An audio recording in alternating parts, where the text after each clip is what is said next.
Өглөө өдрөөрөө минь. Пүү бараг 4 сарын дараа иргэн ирэлтээ хийж байна те. Эвгүй шүү, эвгүй өстэй эвгүй. За тэр ч яах вэ. За одоо л те яг хоо жоохон туршлагдсан хийх ажил их байлаа. Өстэй нэр үдч харах юм их боллоо. Тэгээд яг хоо зүгээр худлаа өнөө те баланцаг цуврал хоёрхан парт ороод дуусна энэ. За тэгээд ер нь бол бодсон л та эхлэх үедээ ингээд яг юугаар хийх вэ гэд. Тэгсээр нь сайн бодож байгаад тэ бас манай монголчуудын мэддэг гоё цуврал явъя гэж бодоод энэгээр явах шийдсэн байгаа. Мэдчихэна I don't fucking care. За яагаад энэ цувралыг сонгосон бэ гэвэл миний ярих ер нь бол дүүрээс холбоотой л доо. SCP-3812. Ер нь бол SCP ертөнцид хүн дүрстнүүд жоохон сул байдаг гэж боддөг юм шиг байсан. Гэхдээ үндэ энэ бол худлаа л та. Хүн дүрстнүүдийн үндэ бараг хамгийн хүчтэй 2 дүрэнд бараг SCP-ийн бараг хамгийн хүчтэй дүрүүд байна. Бараг хүн дүрстээс чинь 2 л ихэд бараг хамгийн хүчтэй 14-ийнхаа бол батны эхний 5-д бол ордог шиг санагдаж байна. Тэгэхээр зэрэг хүний тэ хүн гэдэг энэ орчгон манаас SCP ертөнцид л дийлдэшвэ гэсэн. Өнөөдрийн миний ярих нь 3812 гэхгүй юу? Яг хоо энэний гоё хоч нэр мэрээр нь яваад хүнхээр сонирхол алга яг үнд бол яг үндэ энэ нөхрийн гаднах байдал нь зүгээр л Сайтама Космикаар хоёрыг нийлүүлсэн шиг харагддаг. Тийм тэргээр амар хүчтэй харагдаж байгаа.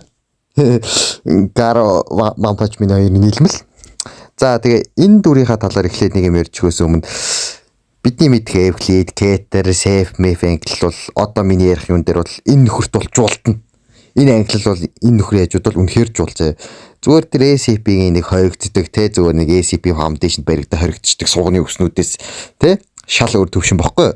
Тэр нэг 40 хэд вэ 49 мэс 680-аас ахвал. За тэгээд энэ нөхөрч тэгээд бас SCP ертөнцид чинь бас зэрэгэлдэх ертөнцтэй амар олон. Мэдгүй зөндөө л зэрэгэлдэх ертөнц бид юм билээ шүү дээ. Би тэгээд тэр бүгдийг яаж мэдтээ. За тэгээд мэдээж хэрэг SCP-ийн зохиол байгаа. За зохиол ертөнц зэрэгэлдэх ертөнц гэж бас хэлж байгаа шалтгаантай. Энэ зохиол бол биш дээ бодит амьдралын зохиол гинзээ. Тэгээд бодит амьдрал.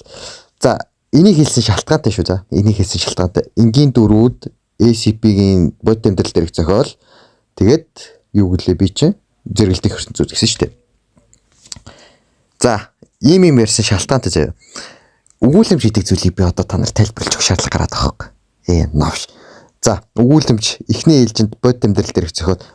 Ер нь бол бодит ертөнцөөс нэг алхмаар доошоо буюу одоо тэгэл Game of Thrones бүгдийг эзэлэх гэсэн үг л те.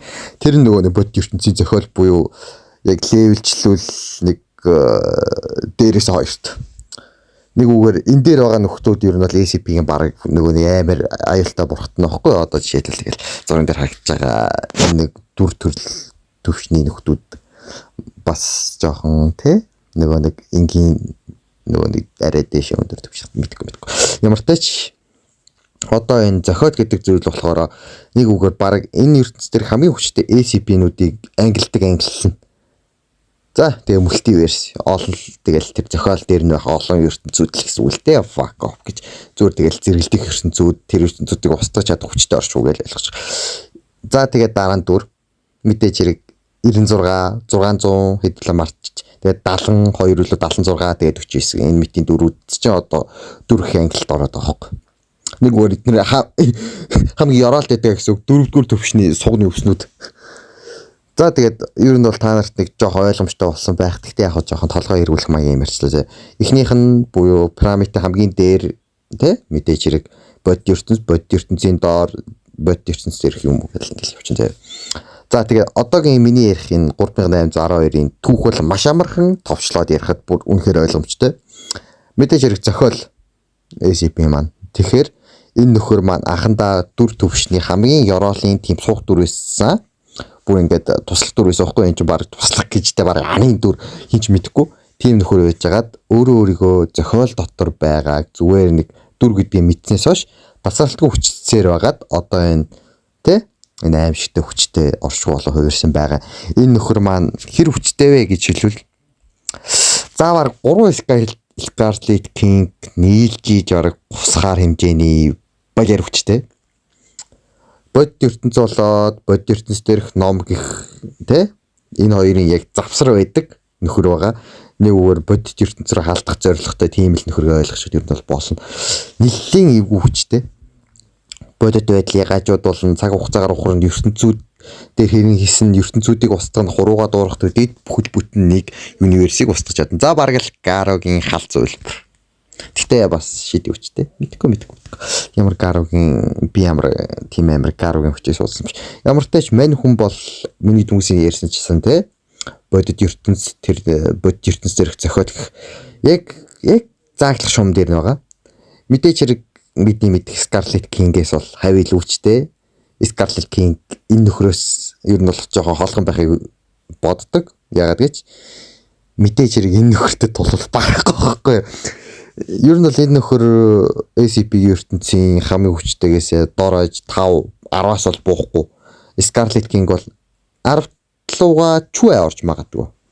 Scarlet King нэг тийм яг үндэ хүчтэй бол түрүүшээ. Яг үндэ Scarlet King-ээс ч хүчтэй, магсууд зөндөө байгаа тэхүү зүгээр зарим нэг нь бүр жажилдаг иддэг нөхдүүцээ. Заарс. За тэр хамаагүй. За мэдээж хэрэг зурган дээр харагдаж байгаа SCP-ийн балер хүчтэй нөхдүүд бүгд энэ нөхрөөс зайгаа барина. Учир нь энэ бол хамгийн хүчтэй SCP-нүүдийн чиглэлд албан ёсоор ямар ч өрсөлдөгчгүйгээр орч чадна. Одоо тэ Scarlet King тэр бидний мэдээ ах トゥ хөлтлүүд бол түмайлахгүй энэ хажууд. Энэ хажууд ч суугны өснүүд эднэр чинь бүр юу яриад байгаа. Баг манууд чи эдний идэн уун зөө. За мань хүн бол анхандаа хүн байсан гэдэг бид нар мэдж авлаа. Өөрийгөө тэ ингээд зохиолын нэг за туслах дүрийч англид орохооргүй тийм суугны үс гэдэг бол мэдээд одоо бүр ийм амар хүчтэй болсон гэж ойлгоч дээр нь болно. Амар амархан түүхтэй энэ чинь. Дээрээс нь яг Гарогийн адилаар энэ чинь бүр ингээд тултгсан болон хүчтэй болоод идэм шиг байлээ. Би одоо энийг судалж явахстаас жоохон мэдэж авсан. Тэгээ бас жоохон мэдрэлийн өвчтэй байх магадлал өндөр. Тэ, ер нь л өндөр. Ер нь л мэдрэлийн өвчтэй юм шиг байсан. Би мэдгүй. За. Ямар ч тач ихний энэ SCP дуусчин дараачих нь болохоор зэрэг тэгээ тэ. Хэнийг ярих вэ гэдэг одоо бодоод үзчихгүй. Гэхдээ SCP ертөнцид яг SCP гэдэг энэ хүү нэр бичигдээгүй ч гэсэндээ тэрнээс гадуур нийтлэг хүчтэй дөрвөл байдаг. Тэр мэднэрээс нэгийг нь гусаад хийх магадлал 50-60%. За бараг 80%. За мэдгүй. За ямар ч тач нөгөө нэг цуурлуудаа явуулна. Яа fuck. Затлуу үрээд. За дараагийн бичлэгээр ууцлаа. Түр баяртай.